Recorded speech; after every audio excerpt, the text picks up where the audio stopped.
Hi, world.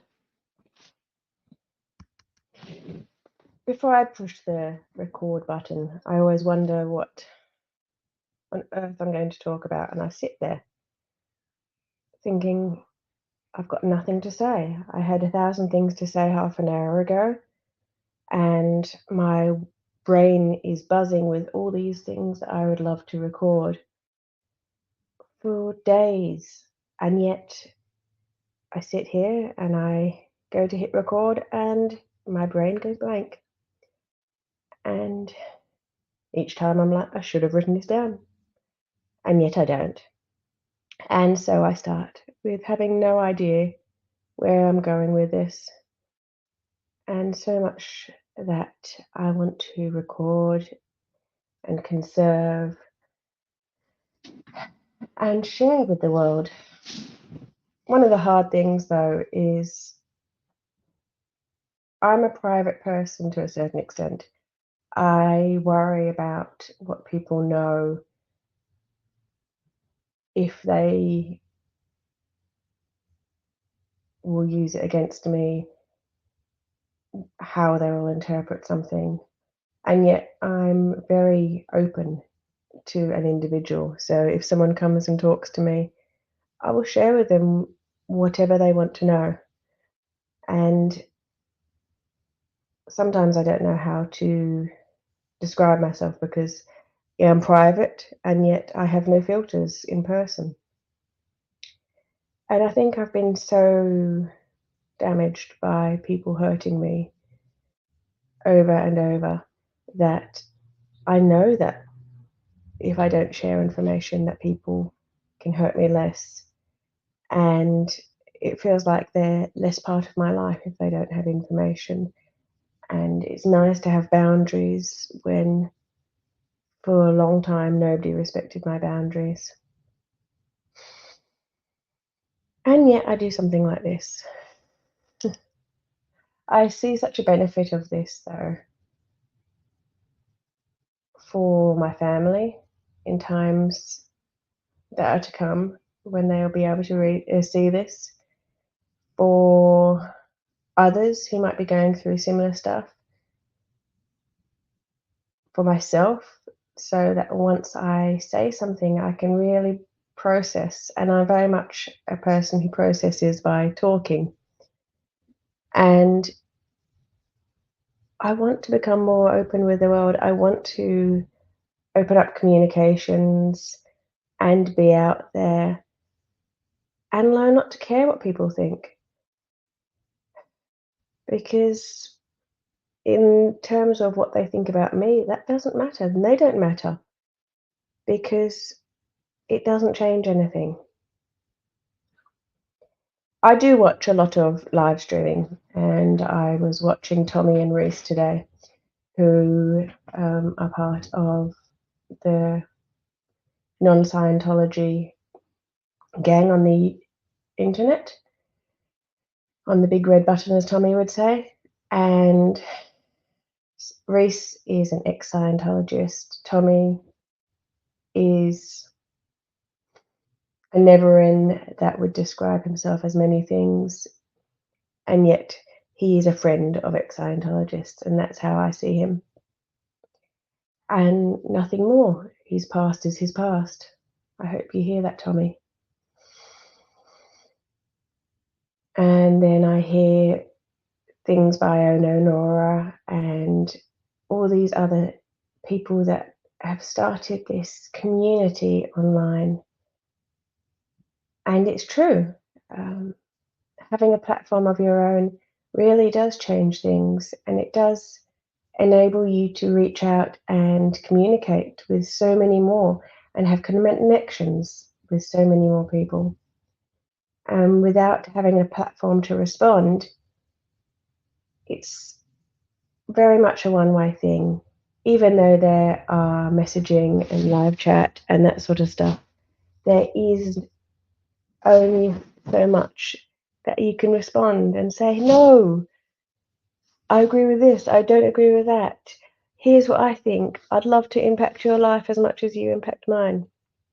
And so maybe that's something that will happen going forward.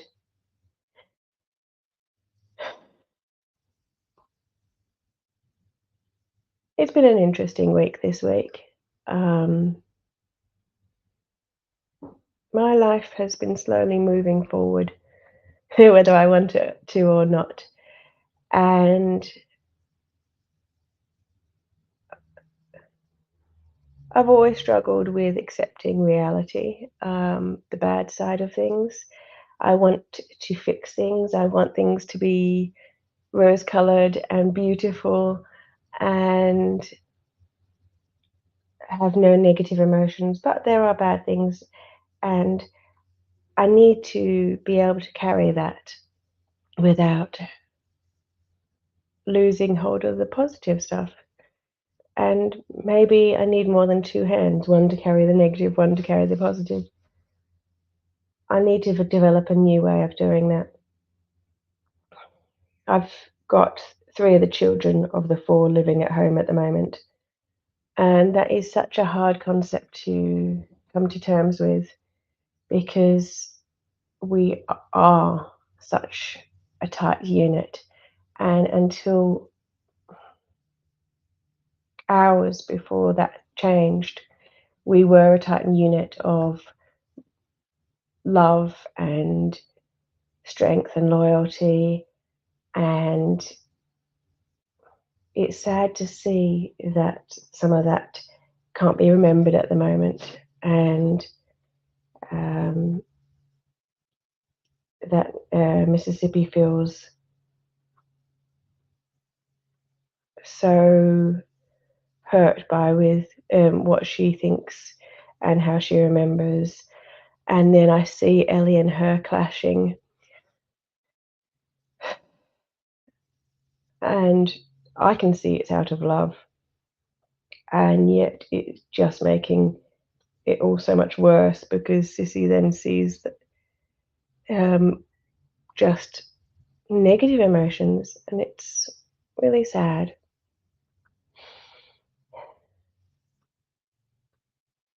I see so much damage that's happened to the children in the last 10 years, and it's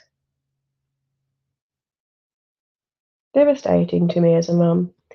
Um, they are my world, and I really have committed to being everything that they need as a mum for them and teaching them the way and how to be autonomous and how to have value, and really value themselves and how to know that they are loved and how to give love and how to respect themselves and respect others and how to love God.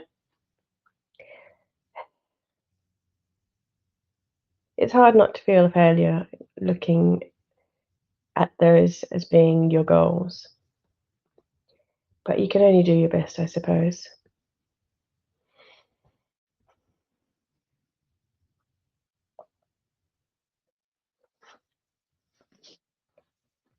We're really blessed with a lot of things, and I'm seeing the children grow, all four of them, and that is such a blessing from God because I do see them as God's children.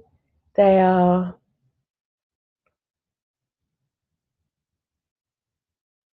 they were made with their personalities before they were born, and the Bible does speak of that. But it is such a true reality, and I can see it. I see Ellie's softness and love and vulnerability, her intellect and her curiosity, and her love of consistency.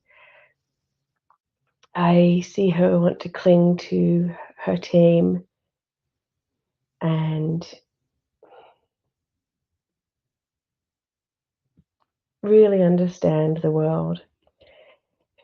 She may not be a risk taker, but she does venture out there and she has a strength within her. And then you have Mississippi, our born leader, who has such a passion for life, for people, for love, for justice, for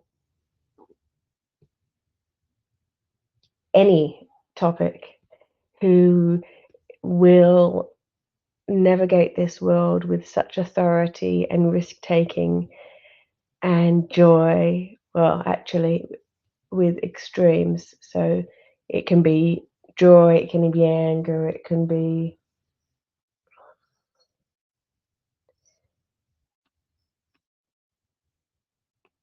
frustration, it can be passion of any type. And then we have Bear Bear, who loves his rituals and his routines. His love for his family knows no bounds. His understanding of life and the patterns of life is intriguing. He will be an honourable man when he grows up. I hope of great faith. He will learn to really honour people, those around him, once he understands what that means. He will be humble and reasonably passionate, where he will know when to back down, I hope. Um, but he's so loving and caring. And then you have little one, who has such a drive for connections and wants to connect with people. She has her quietness and need for downtime, and yet she wants people around her, and she has a bounce to her, and she's great at pulling people together. She has so much potential to go in so many different directions and doesn't have a need for one thing or the other. Um, they're all amazing. They really are. Abby just loves to laugh and wants other people to be happy. And that is a truly beautiful characteristic. She will grow to have a very unique type of empathy and a very proactive type of empathy. Ellie has MCOS on this year. It happens on, well, it's on tomorrow actually. It happens every 2 years, and she basically does a huge amount for the tech team. So the backstage stuff for the concert, doing all the lights and the smoke and the computer side of things. She has such a brain, and I know she will have a lot of trouble in life, but she's going to be such a deep person. And I hope that I get to be there for a long time in her life. It's such a privilege to have access to her brain and be trusted by her. It really is a privilege. I've been trying really hard to develop my sense of self-worth of late and really get out there. We've been going to this new church for quite a while now, and I've joined their Bible study, and that is such a blessing to have a place where I can focus on God and actually be pushed to open up the Bible and talk with people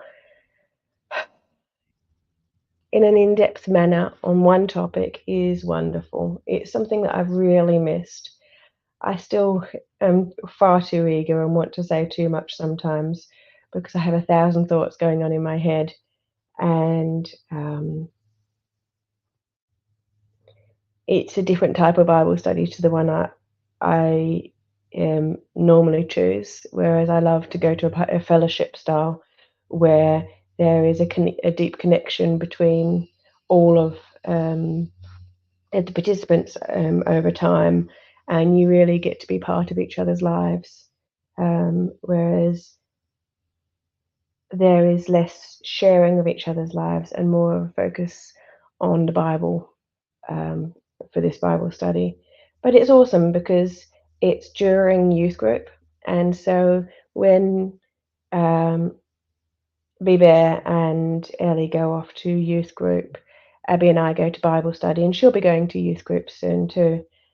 Um, and well, in theory, we get to have dinner together. I can't do that currently, but I hope to get to a stage where my situation has changed with a few issues with the ex, that I can go to the dinner and relax and be part of my church family and really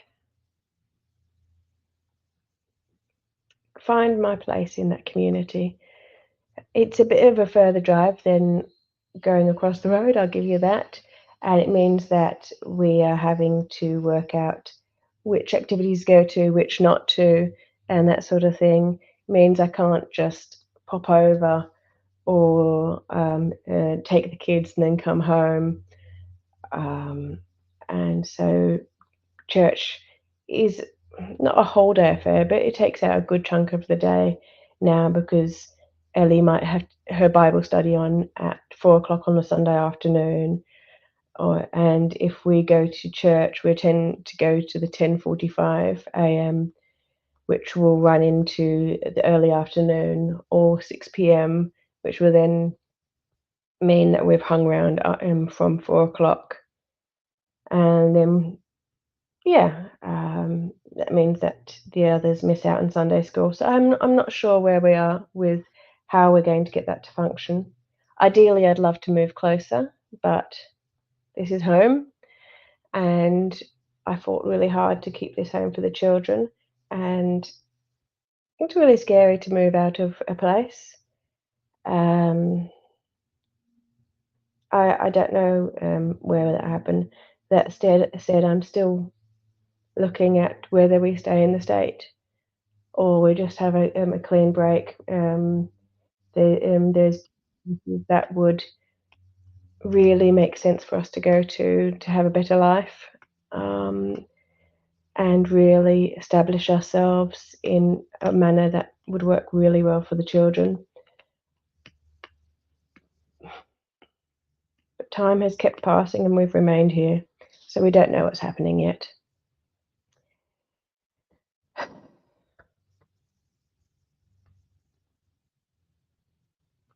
Life keeps going, doesn't it?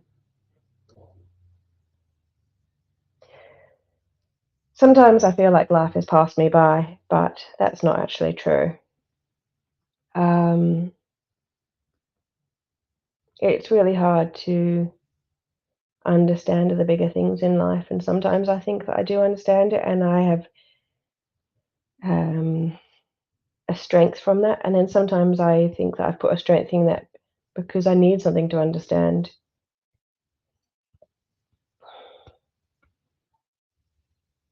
A lot of people that I know live very much in the immediate or the close future, and are quite critical of my viewpoint of long distance future, and think that I'm missing out on the now.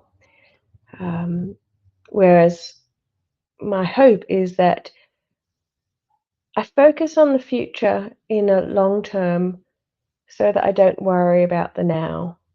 And I live the now and I enjoy the now without worrying about it.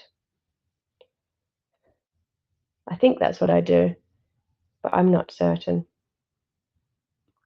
But yes, I've met quite a lot of lovely people at the new church, and I'm starting to develop relationships here and there. I'm hoping to find some people that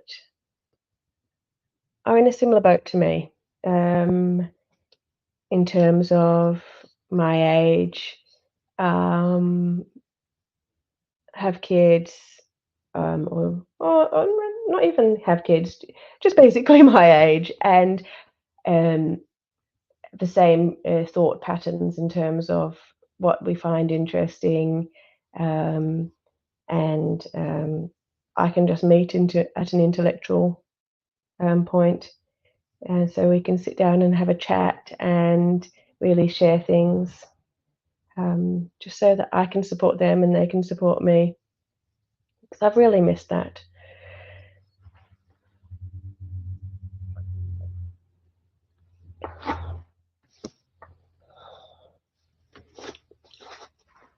Two people out of Bible study stopped for a second after Bible study on Friday, and we had a chat, and I shared with them the issues that are happening with Mississippi at the moment. Just a couple of sentences saying how long it's been and that sort of thing, and a very quick overview of what happened in November and what it has looked like since then. And I think that really broke the ice, because I knew nobody knew any of my stories, and I was just another person attending their Bible study.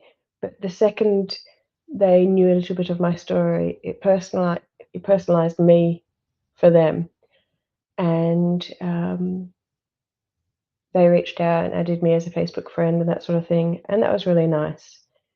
Um, and because I'd noticed that things were sitting kind of on that kind of level of just acquaintances for a little while. Um, and so it's a good start. So life is starting to really take another routine again this year. Um, we're getting therapists after school each day. Um, they keep changing around as they keep doing with NDIS. Um, but it's really become a nice routine for the children that they really appreciate. I'd rather not have a routine, and as soon as one gets established, they get happy, and then they kind of go on board with this routine now, and that can be quite frustrating. I'll give you that. But I can see so much benefit coming out of it. So we're getting them through their childhood years at least. It's passing very quickly. And as I knew it would, that makes me sad. Um, Not because I don't want them to grow up, but because I love each section of their life, and I feel so privileged to be a part of it. And it does go so quickly. And in the moment, sometimes you just want to sit down and have a coffee, and you don't do the extra amazing things that you want them to remember, or you have plans that you never get around to doing. And that's sad. But in the end, I know they're going to grow up knowing that they were loved, and that we had a household of joy, and that I tried to prepare them as much as I could for the big bad world, which isn't bad. And that's one of the things I want them to learn, that it can be filled with joy and laughter, and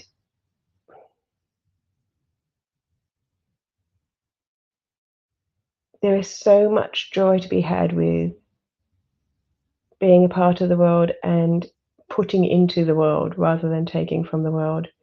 And that's one of the big things that I would love them to learn.